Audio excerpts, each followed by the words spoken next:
सरकार की कहानी डिजिटल प्लेटफ़ॉर्म पर आज हमारे साथ मौजूद हैं डॉक्टर साजिया मोनिस, स्त्री रोग विशेषज्ञ हैं और जो होप क्लिनिक की एमडी हैं। आज हम उनसे सीधी बातचीत करेंगे सेहत की बात को लेकर। मैडम आपका स्वागत है हमारे चैनल में। धन्यवाद। मैडम सबसे पहले तो हम ये जानना चाहेंगे कि सर्वाइकल कैंसर जो भ्रम पैदा हुआ है महिलाओं में कि यहाँ से शुरू होता है, वो चीज़ है नहीं। तो ये सर्वाइकल कैंसर है क्या और इसके लक्षण क्या हैं? देखिए, अक्सर जो हम पेशेंट से बात करते हैं, उसमें पेशेंट्स को ये कन्फ्यूजन होता है सर्वाइकल जैसे वो उससे कन्फ्यूज़ करते हैं सर्वाइकल वर्टिब्रा जो ये गर्दन की हड्डी होती है। तो सबसे पहले तो मैं ये समझाना चाहूँगी, ये जो बच्चेदानी होती है महिलाओं में, बच्चेदानी के मुँह को हम सर्विक्स कहते हैं। तो इस सर्विक्स में जब कैंसर बन जाता है, तो उसे हम सर्वाइकल कैंसर कहते हैं। सबसे पहले ये समझना ज़रूरी है, इसका गर्दन की हड्डी से कोई ताल्लुक नहीं है। ये बच्चेदानी के मुँह का कैंसर है, उसको सर्वाइकल कैंसर कहते हैं। मतलब इसके लक्षण क्या हैं?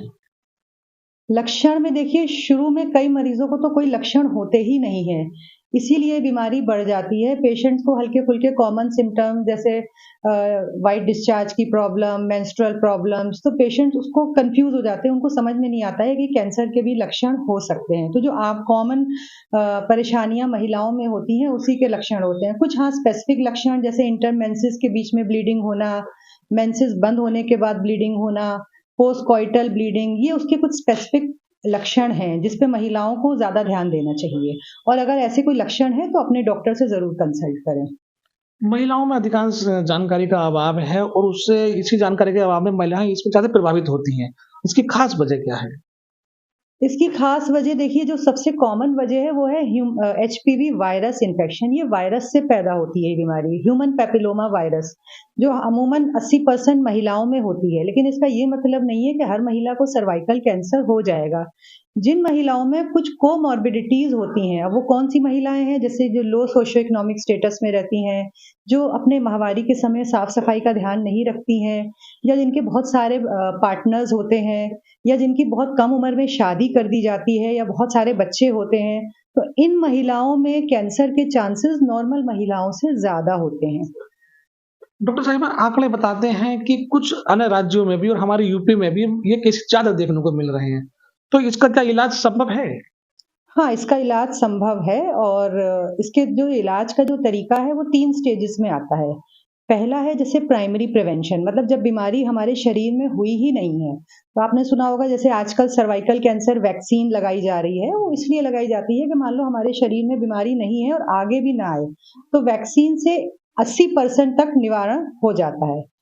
तो ये हो गया प्राइमरी प्रिवेंशन। अब दूसरा आता है second stage secondary prevention. Secondary prevention मतलब ये कैसे पता चले कि किसको ये बीमारी हो रही है या हो सकती है। तो उसके लिए 2 स्क्रीनिंग टेस्ट होते हैं, उसको स्क्रीनिंग कहते हैं।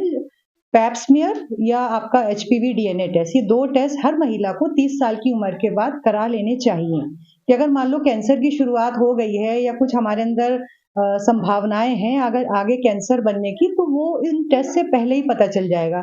क्योंकि एचपीवी इन्फेक्शन के बाद कैंसर बनने में लगभग लेटेंट पीरियड 10 साल का होता है। तो अगर इस 10 साल के फेज़ में हम इस बीमारी को स्क्रीनिंग से पकड़ लेंगे, तो आगे उस महिला का इलाज हो जाएगा और कैंसर बनने के चांस कम हो जाएँगे। और तीसरा स्टेज आता है टर्शियरी प्रिवेंशन जबकि आपको कैंसर हो गया है, तो फिर उसमें आपको फिर रेगुलर अपना ट्रीटमेंट लेना पड़ेगा। उसमें भी डिपेंड करेगा किस स्टेज में हैं आप। अगर आपका अर्ली स्टेज में हुआ है, तो काफ़ी हद तक उसका ट्रीटमेंट है और सर्जरी और उसके बाद आगे रेडियोथेरेपी से उसका ट्रीटमेंट हो जाता है। लेकिन अगर ये कैंसर एडवांस स्टेज में पहुँच गया है, तो फिर आपको रेडियोथेरेपी और कीमोथेरेपी भी इसमें लेनी पड़ेगी। वैक्सीनेशन की लगवाने की उम्र क्या है? सबसे पहले तो मैं कहूँगी कि लोगों को अभी तो इसके बारे में पहले जागरूकता हासिल करनी है। सर्वाइकल कैंसर में जिस चीज़ में हम लैग कर रहे हैं, वो जागरूकता ही है। क्योंकि गाँव की बात तो आप छोड़िए, अभी तो शहर के लोगों को नहीं पता है कि एक सर्वाइकल कैंसर वैक्सीन है, जो 9 साल से 14 साल की बच्चियों को लगवाना अनिवार्य है। उससे उनके 80% चांस कम हो जाएँगे कैंसर होने के।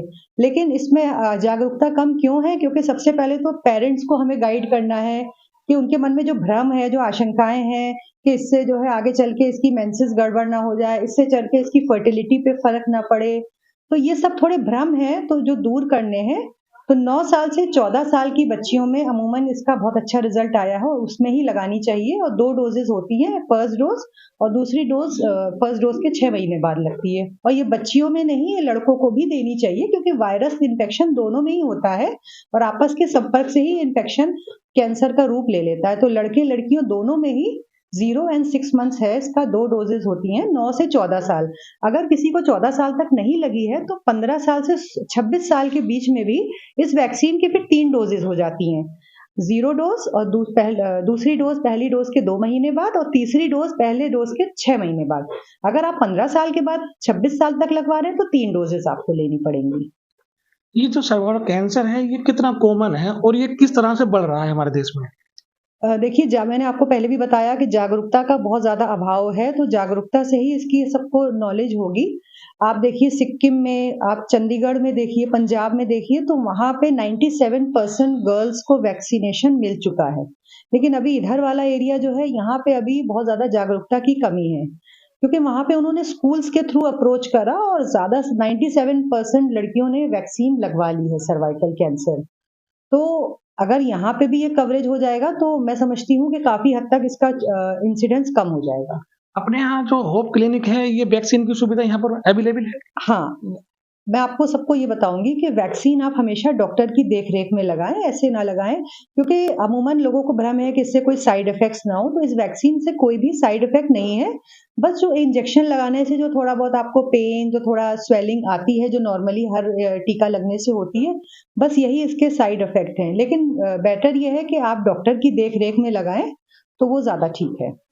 आज की युवा पीढ़ी इस चीज़ को लेके थोड़ा अवेयरनेस तो नहीं है उनके अंदर, लेकिन क्या है चुनौतियाँ बहुत ज़्यादा हैं, इस कैंसर बीमारी को लेकर। तो क्या इसके लिए भी कोई बचाव है? जी हाँ, चुनौतियाँ हैं, लेकिन इसके लिए मैं आपको बताऊँगी इसके 3 पिलर्स हैं। वैक्सीन लगवाइए, ना 9 से 14 साल में, 14 साल तक नहीं लग रही 15 टू 26 इयर्स में लगवाइए, नहीं तो अगर आपने नहीं लगवाई है तो उसकी आप रेगुलर स्क्रीनिंग कराएँ, वो 30 साल की उम्र से 55 साल की उम्र में आप करा सकते हैं। आज हमारे साथ मौजूद थी doctor Shazia Monis, hope clinic की डायरेक्टर। मैं अपने सहयोगी सोहेल के साथ कैमरामैन जेरिस मलिक, मुरादाबाद।